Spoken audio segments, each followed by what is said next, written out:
Muy buenas noches, profesor. El día de hoy yo voy a explicar sobre, definir qué es un experimento aleatorio y dar un pequeño ejemplo.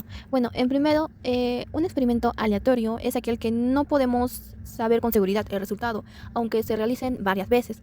Un ejemplo de un experimento aleatorio sería el tirar dados para jugar. Podemos tirar los dados varias veces, pero en diferentes ocasiones nos pueden salir diferentes resultados, no siempre van a ser los mismos. Bueno, seguimos hablando con lo que es el espacio muestral y evento. El espacio muestral es el conjunto de todos los posibles resultados de un experimento. Un evento, en cambio, es un resultado o grupo de resultados específicos dentro de ese espacio. Por ejemplo, si medimos la presión arterial de varias personas, el espacio muestral sería todos los valores posibles. Y un evento podría ser personas con presión alta. Ese sería un ejemplo para diferenciar el espacio muestral del evento. Bien, ahora hablaremos sobre los axiomas, que es una regla de tres básicas de la probabilidad. Primero, la probabilidad de cualquier evento siempre será entre 0 y 1. Segundo, la probabilidad de que ocurra algo según es 1.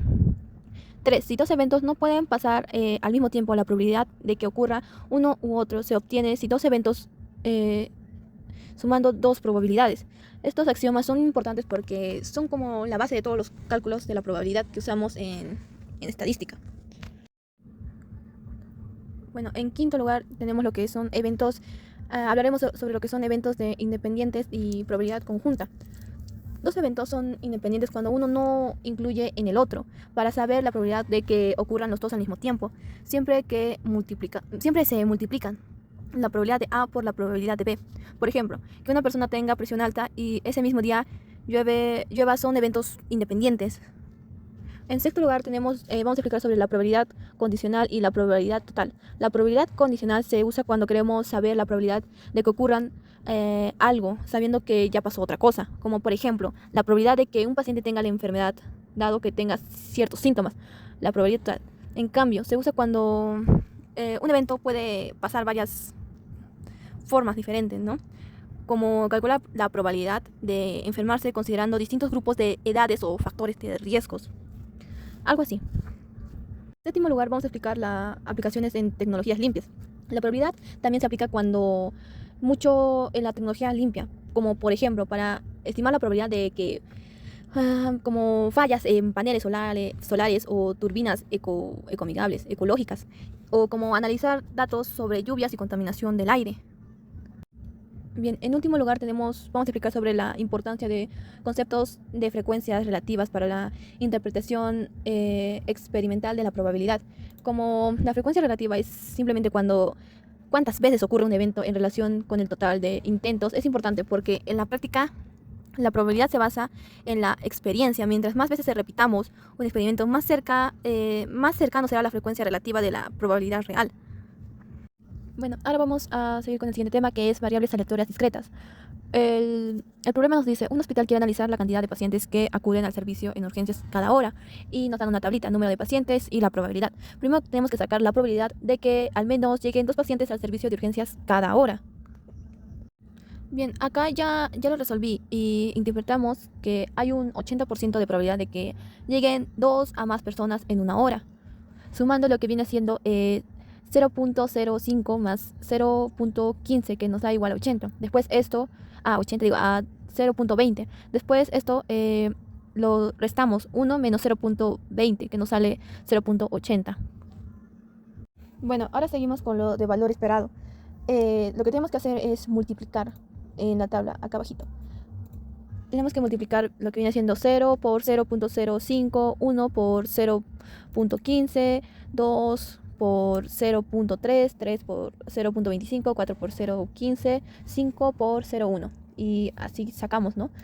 Lo primero. Después de esto tenemos que sumar todas las cantidades y nos sale 2.60. Lo que quiere decir, el promedio llegan aproximadamente 0.6 pacientes por cada hora.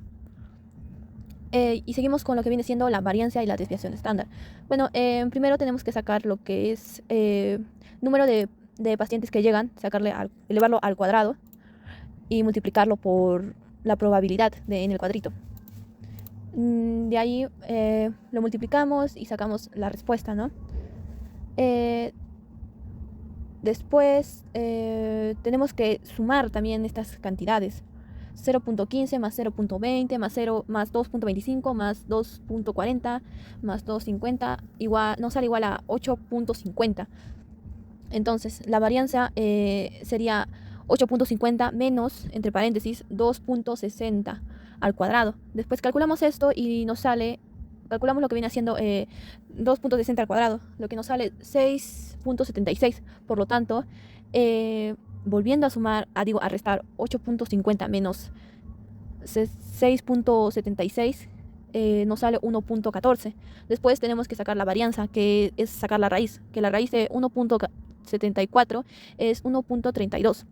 Entonces la desviación estándar sería 1.32. La varianza nos dice que la dispersión aleatoria del promedio aquí es 1.74 y la desviación estándar es más intuitiva, aproximadamente de 1.32 pacientes. Esto nos indica que en una hora típica el número suele variar entre 1.3 personas respecto a la media. Está evaluando la confiabilidad de una prueba rápida de diagnóstico para una enfermedad viral. La probabilidad de que su prueba detecte correctamente a un paciente enfermo es de 0.9 y se aplica la prueba a 10 enfermos. Acá tenemos lo que viene haciendo la fórmula de la distribución binomial. Y hice un cuadrito como para guiarnos mejor porque solo tenemos que reemplazar datos. Bueno, para seguir tenemos la primera pregunta, que es: calcula la probabilidad de que exactamente 8 pacientes obtengan resultados positivos. Primero, la probabilidad de que excedan 8 pacientes obtengan este resultado es el de 0.1937. La probabilidad, lo que significa que hay un 19.37% de probabilidad de que 8 pacientes de los 10 salgan positivos. Bueno, en segundo lo saqué en la calculadora porque es solo cambiar datos. Si queremos saber la probabilidad de que al menos 7 pacientes den positivo, sumamos desde 0 hasta 6. El resultado es de 0.0104, o sea, aproximadamente un 1% de probabilidad. Algo muy poco probable. Bueno, en tercero, la probabilidad de que al menos 9 pacientes resulten positivos es de 0.7361, lo que equivale al 73.61%. Esto tiene sentido porque la prueba es bastante confiable. Cuarto, si buscamos la probabilidad de que hayan 7 y 9 pacientes positivos, el resultado es de 0.63853. Esa es la del 4, ¿no? Después seguimos con la quinta. Si calculamos la probabilidad de que hayan menos de 6 o más pacientes positivos, obtenemos un 0.2745, quiere decir un 27... No, disculpen. Ay, me estoy equivocando. La probabilidad es de un 0.35031, lo que equivale al 35%. Esos son casos más extremos.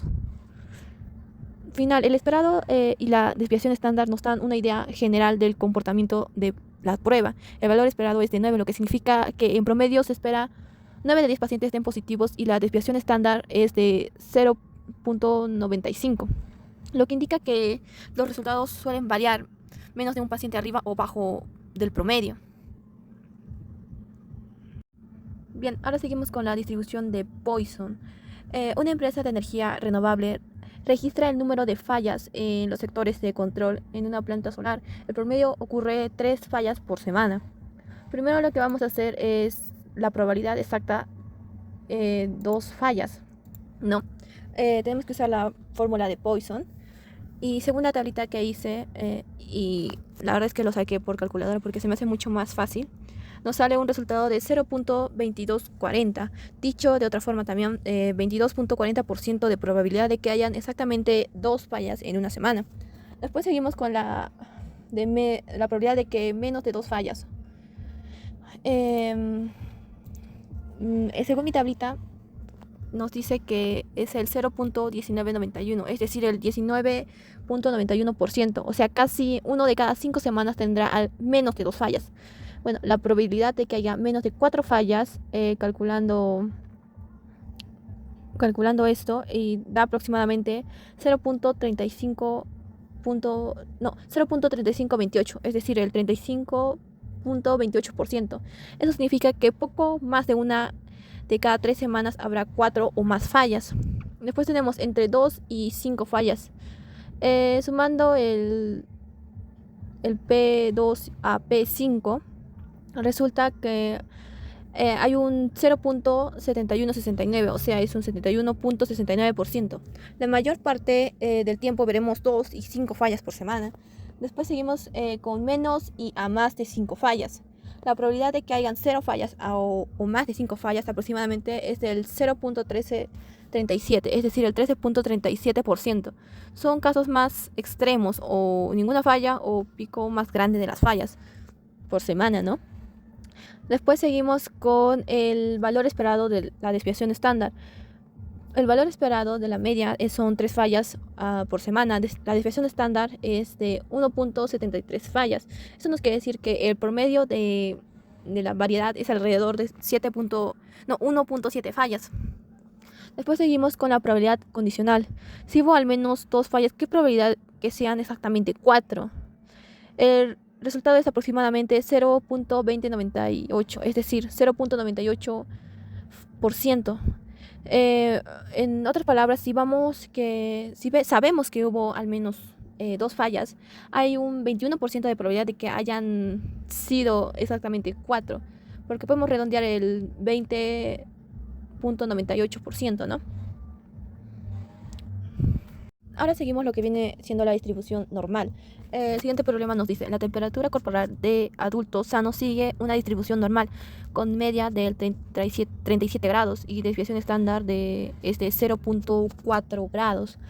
En este caso nos vamos a tener una pequeña ayuda de GeoGebra en las tres primeras casos, ¿no? Lo que viene siendo la probabilidad de que una persona tenga temperatura menor o igual a 37.2 grados. Bien, acá tenemos el grafiquito de GeoGebra ya hecho, poniendo la media y la desviación estándar donde tienen que ir, ¿no?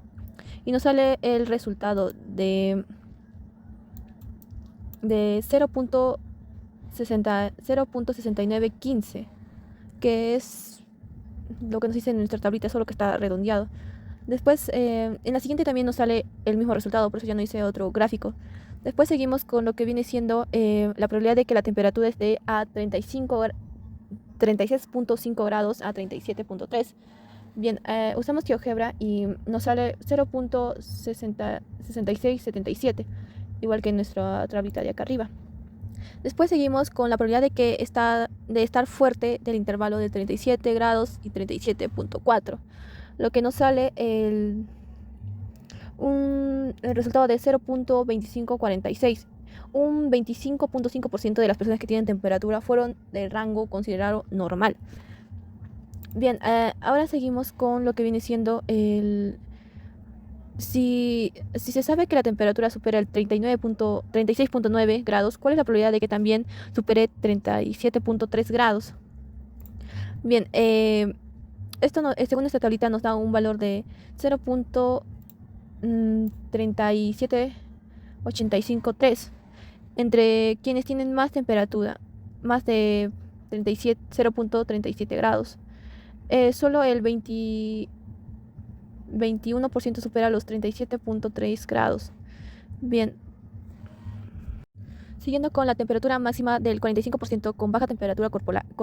Según esta tablita ya resuelta, nos dice que el 45% de las personas tienen temperatura menor a 36.9497 de grados. Después seguimos con la siguiente pregunta: temperatura mínima de 15 grados con alta temperatura corporal.